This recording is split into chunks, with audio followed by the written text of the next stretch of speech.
Conclusion. Comparing this second manifesto to the first, as I've already undertaken to do on the question of philosophy's existence in Chapter 4.1, I am struck by 5 points, which constitute just as many symptomatic traits of the way in which the world has changed these last 20 years. 1. As I've already stated, the philosophical position I combated 20 years ago was principally the Heideggerian position in its French variants, Derrida, Lacoulabart, Nancy, but also Lyotard, which consisted in announcing the irremediable end of philosophy in its metaphysical form and considering the arts, poetry, painting, and theater as proffering the supreme recourse for thought. My Platonic gesture was to reaffirm the possibility of philosophy in its original sense, namely the articulation transformed, of course, but no less recognizable, of a crucial categorical triplet, that of being, the subject, and truth.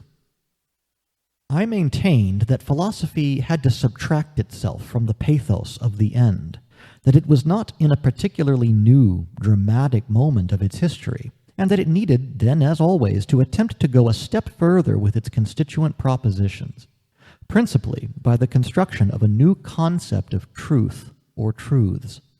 I set myself up, in sum, against the critical ideal of deconstruction. Today, the main adversaries are no longer the same. On one of the last occasions I met with Derrida, for we had made peace with one another, he said to me, "In any case, today we have the same enemies." This was exactly right.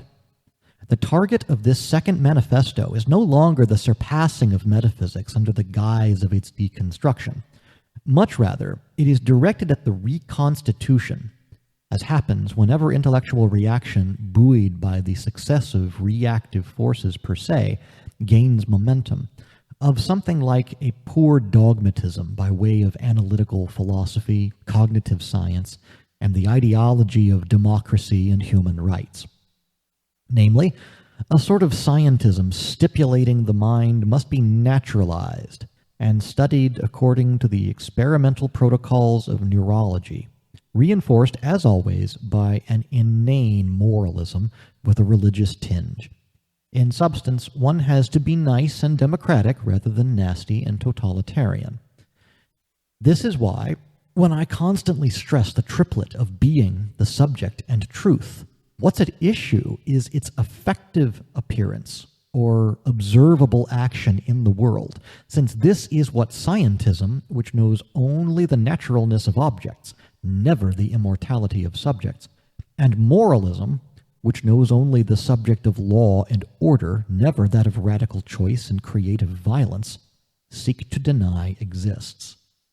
Let's say that a manifesto for philosophy's continued existence against the pathos of its accomplishment has been succeeded by a manifesto dedicated to its revolutionary pertinence, against the servile dogmatism making it a component of Western propaganda. 2.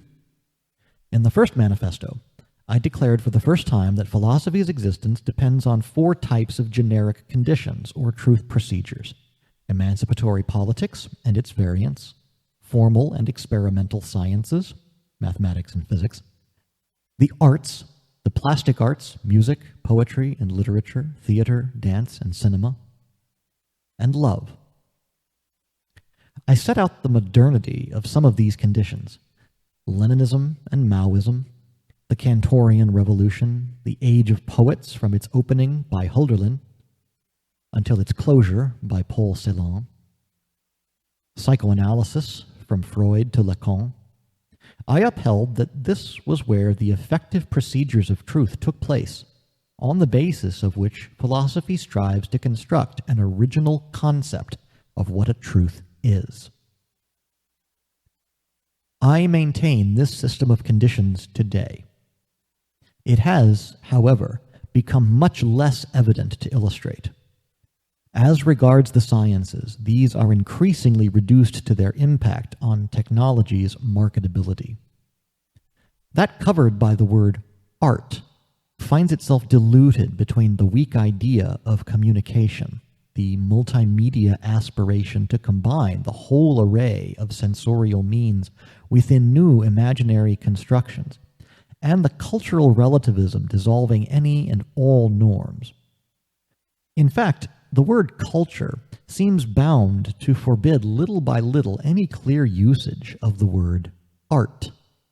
Under the name of democracy and following the collapse of state communism, politics has been reduced in general to a sort of cross between economy and management, with a fair dose of police and control thrown in.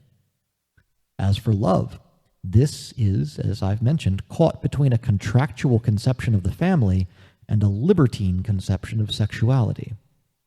To put things succinctly, let's say that technology, culture, management, and sex have taken up the generic place of science, art, politics, and love.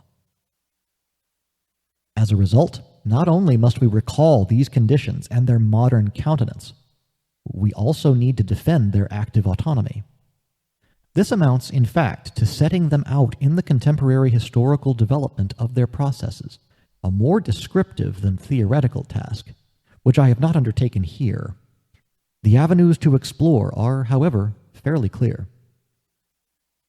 One would have to show that a new theoretical framework completely changes mathematical presentation, particularly the mathematization of logic. This framework is the theory of categories. In the field of physics, the hypotheses that generalize relativity by considering every phenomenon to include, in its phenomenal particularity, the scale of its existence, are the most promising, and all the more so given that they have a solid modern mathematical referent in fractal geometry.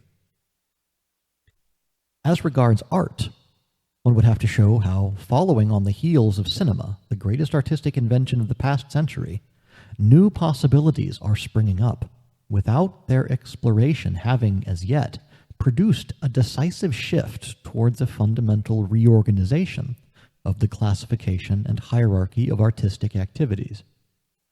The advent of virtual images, or images without any referent, undoubtedly opens up a new stage of questions of representation. Here and now, in any case, the concentrated forms taken by painting, monumental included, indicate what is to be understood by the return of affirmation in art after decades of critical negation. Art can and must take a stand on history, take stock of the past century, and propose new sensory forms of a thought that is not simply rebellious, but also a force of unification around a number of affirmations that we might call sensible principles. In politics, the expansion foreseen by Marx of the global market modifies the transcendental, the world, the active arena of emancipatory action, with it being perhaps only today that the conditions are assembled for a communist international that is neither state-controlled nor bureaucratic. In any case, two things are already clear from the ongoing political experiences that have drawn the consequences of the previous century's political history and have solid roots in the real of workers and the people. First, that it is possible to implement a politics that keeps its distance from the state, with neither power as a stake nor a parliamentarism as its framework. And second, that this politics proposes forms of organization that are far removed from the model of the party which dominated the entire 20th century. Finally, one would have to inquire into the meaning of the fierce onslaught directed against psychoanalysis over the last 10 or 20 years, at the same time as a type of bland normalization of sexual practices overall has taken place, and refer these facts to the transformation of amorous processes. This labor is proposed to all. 3. In the first manifesto, I named what I was trying to do a Platonic gesture, characterizing my philosophy by the paradoxical expression of a Platonism of the multiple. The reference to Plato remains fundamental in this second manifesto, but its orientation has changed. 20 years ago, I wanted to call up Plato against the anti-Platonism of the entire 20th century. In order to do so, I mobilized two themes.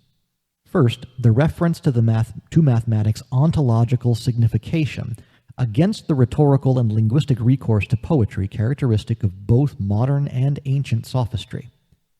And second, the conviction that there exist truths which can be said to be absolute, with the ambitions of classical metaphysics being, in this sense, upheld against the leitmotif of its end or surpassing. Today, there are two additional themes reinforcing the Platonic affiliation which make their appearance. The first is the philosophical suspicion that must be cast on the pro-democracy propaganda that is as hegemonic today as it is belligerent. Plato proposed the first systematic critique of democracy, and we have no alternative but to take that work up.